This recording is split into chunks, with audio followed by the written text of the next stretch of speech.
Hey guys, welcome back to the channel. Ross here, and this is episode 2, which is the Battle of Newport. First bull run will be later in episode 3, but first we have to do this one as it's, well, 15 June 1861, and that's what I'm showing there right there. The Union is aggressively attempting to secure areas in Virginia, and we have to defend. So we only get to use 3 brigades here, and we can read that on the side. The rebellion needs your assistance to defend the small town of Newport News. As the battle starts, also running it at a faster speed starts as well for this video. This is running at 2 times speed and actually makes this battle really fast paced. It is already a short battle in the grand scheme of things, but this at 2 times speed makes it even faster. So this is going to be one hell of a video to watch. I'm detaching skirmishers from my infantry regiments and then moving my infantry regiments back into the down for defensive positions. I'm moving my artillery to the left flank of the town, so hopefully I can try to fire on the Union forces as they cross and try to ford that small river. I'm moving the skirmishers into the wood line as well as the defensive town to try to delay the Union forces, and using my cavalry as best I can to try to, just annoy the enemy at best. Keeping an eye out on my troop movements, I'm going to move that artillery a little bit more to my left flank. I'm going to try to move my cavalry up here, but I'm going to definitely regret this, as it's not that great of an idea. Watch these numbers, 238 here. This is not the bad attack right here, but moving them up here, just in general, is not that good of an idea. It's a very small cavalry regiment, and I really should take note of that, but I'm not very good with my cavalry. It's something that I definitely have a downfall with. Poe here just issued a charge against my cavalry. Don't know necessarily why. It does give my skirmishers some free flanking shots here. And I'm going to try to move the cavalry in here, and this is where I definitely regret this. We're going to watch that. I get no kills, and I lose 34 cavalry. That got me a little scared, so I'm going to move that cavalry regiment over to my artillery battery to make sure that that left flank is maybe not necessarily secure, but at least scouted. And my skirmishers are just really doing the job that they're supposed to be doing right now, is delaying this enemy as much as possible. The more time they are spent up here is less time I actually have to defend the actual town, and also less casualties in the whole that I have to take.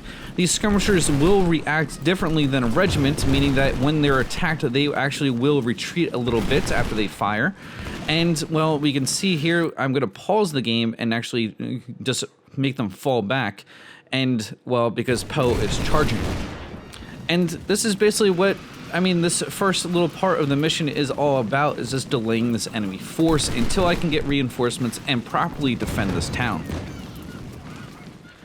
I'm moving the Stuarts up a little bit as well to make sure I have this area scouted, because I don't want any kind of reinforcements coming in. And guess what? There they are. And now my artillery has just opened up on them, because my that cavalry regiment is actually scouting them. But, 850 cavalry. Holy shit. Time to move everything back. Come on. Come on. I'm using my artillery. Hopefully it will actually just break their morale. Nope, my cavalry just got destroyed. Absolutely destroyed. So now it's just like, what do? Do I try to move these guys? Gosh, the artillery is not doing so good now.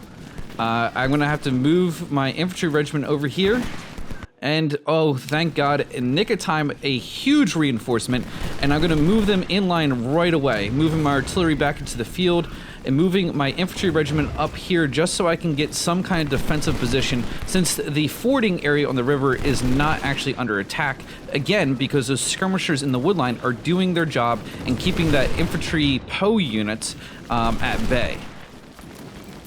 Now, we could argue taking my unit out of there, that defensive position now is not necessarily a great idea, and I really need to get them back into it, because eventually they're going to get into this fording area, but and right now they're absolutely not defended.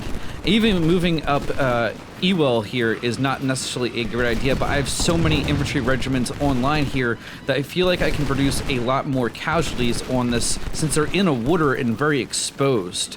I'm trying to run some troops over into that defensive position now, and I'm even running my skirmishers back, but then my skirmishers are getting flanked and I'm gonna lose them. But they've done their job and they've died for the Confederacy very well.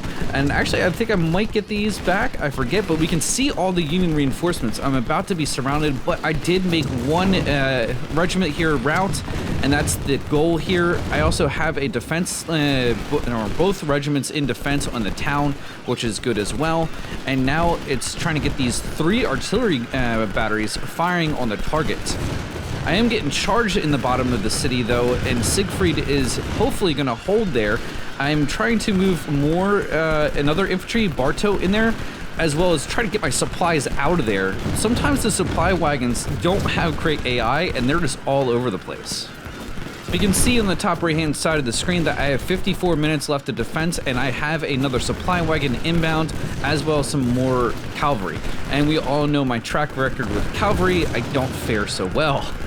And right now I'm holding up pretty well. My left flank I'm pretty happy with. My right flank I'm actually pretty happy with as well, as Taylor breaks and Howard tries to charge in. I'm using this cavalry regiment here to just scout where this artillery is. I don't know if I'm going to go after it here or not, but that's what I want to. My left flank is charged and is in melee combat right now, but looks like Wilbox there, yeah, or Willox, yeah, Willox is not going to do so well, and that's okay. Again, moving that supply wagon out of there, and yet another Union regiment is routing and running away. Now, I don't necessarily know if they're routing when it's flashing, but they're definitely not willing to fight anymore, and they definitely retreat. And other than that, we're doing fairly well with this defensive mission. Having 3 artillery battalions is definitely, or not battalions, but batteries, is making very short work of their morale. And actually, one supply wagon is entire empty as it's flashing red there. I'm actually going to have to move my other supply wagon up, which is actually really good that I invested in supply in the beginning of the battle. I'm trying to turn that little bow unit around because I think it was getting flanked there. Definitely taking heavy casualties, but nonetheless doing the job that I need to, which is defend the mission and defending Newport News. My experience with cavalry keeps on going bad as they get flanked and I move them out. But the one thing that we should take note of here is that overall, we are winning this battle. The Union forces have retreated past the river for the most part. We only have one regiment that's sitting way out there. They're not advancing on the town anymore, and we have repelled every single attack that they tried to launch. Charge after charge, they have broken and ran, and my artillery guns are just doing marvelous work on that left flank. So it's pretty much over at this point, and the battle is won for us in the sense that we have properly defended Newport News, and the Union forces were unable to break our will or break any of our units. And actually, I'm really happy with my infantry regiments as a whole because none of them actually broke and ran. So morale, very high. It seems that they're about to launch a last-minute attack, but we only have 2 minutes left in the battle, and then the battle is over. So overall, I'm pretty happy with how we did in this battle. As the battle ends, we go down to normal speed. We can see that I deployed just a little over 6,000 total troops. They deployed over 10,000. We only lost 1,100, where they lost over 2,600, just barely. But nonetheless, I will take those any day. Those are great statistics for a battle. And we can see that we earned some reinforcements. We have 4,100 troops. And this is where this game just kind of pops out to me. This is what I love about the game so much, is actually editing your infantry regiments, just editing your entire army from what, field weapon they use. Like this is the Springfield M1842, increasing the using veterans over rookies, seeing the stats go up or down, how you do it. This is where the game just stands out compared to so many other games, is actually you get to see how your troops actually do in battle as the war progresses. And just like in the earlier part of that last battle, I lost that cavalry regiment. It's gone forever now. I can't get it. So now I'm gonna have to reinvest in some more cavalry and also just reinvest in total troops here. We can see there's 830 troops left in that regiment, and I need to increase that. Now, the one thing is your general has a stat called medicine. It can get some of your troops back. I highly recommend possibly investing points in there. I do not, but I'm gonna regret that, I believe. It's so hard to balance your general, and it's just, I'm going to use army organization for myself, but I do have 2 medicine, but I want to try to get the organization up so I can actually just get more regiments and then get field stronger regiments as well. Because right now I'm limited at 1,500, eventually you can get up to 2,000, and here, even investing that 1 more point, I can get more cavalry. And I can see I'm a little bit short on the expenditures, so I'm gonna have to kind of manipulate those numbers or sell things I got in the armory from the captured weapons.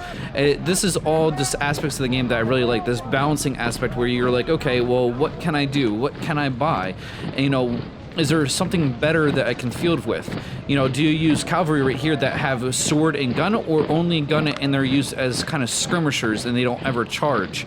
If you don't have any melee, like you don't have the sword, you're not going to use your cavalry to ever charge anything. You're only going to use them to harass, and that actually makes it really difficult for capturing things. If you want to, let's say, charge a use your cavalry as a flanking element to charge artillery. If you don't have swords, they're not going to charge, really, and then your cavalry are going to get absolutely wrecked by the artillery batteries. So just keep that in mind about what weapons you use and, you know, what strengths and weaknesses they do have. To end this editing phase, I did add 1 more battery of our guns, and so now I have 4 regiments of 1,500s, 2 batteries of 10 guns, and a cavalry force of 300. I hope you enjoyed this episode. If you did, please hit that thumbs up. It means a lot to me. As always, though, I'm the Flying Ross, and I'll check you guys next time at the first bull run.